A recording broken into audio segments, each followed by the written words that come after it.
আসসালামু আলাইকুম প্রিয় বন্ধুরা, এটা হচ্ছে আমার দোকান। এগুলো হচ্ছে কাটিমন আর এগুলো হচ্ছে আঙ্কুর দেখতেছেন। তবে ভিডিওটা করার মূল উদ্দেশ্য হচ্ছে এই যে মালটা নিয়ে এমন একটি জুলুম হচ্ছে, বাংলাদেশের ভিতরে কেউ বুঝি নাই। একটা মালটা নিয়ে প্রতিবাদ করার জন্য একটা মালটা বিক্রি হচ্ছে ৬,২০০ টাকা।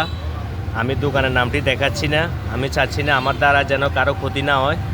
আর একটা আপেল বিক্রি হচ্ছে ৬,৩০০, একটা আঙ্কুর বিক্রি হচ্ছে ২১০০ টাকা। আজকের স্লিপ ৯-৮ তারিখ দেখতেছেন। এই মালটাগুলা মানুষ অসুস্থ বা সিজারের রুগী বা অপারেশনের রুগীর জন্য এই মালটাটা লাগে, কিন্তু বাংলাদেশের ভিতরে এই মালটাটা নিয়ে খুবই জুলুম হচ্ছে। একটা ২৫০০-২৬০০ টাকার মালটা ৬,২০০ টাকা বিক্রি হয়েছে, আজকে আনছি আমি। আর আপেল বিক্রি হচ্ছে আপনার ৬,৩০০ টাকা।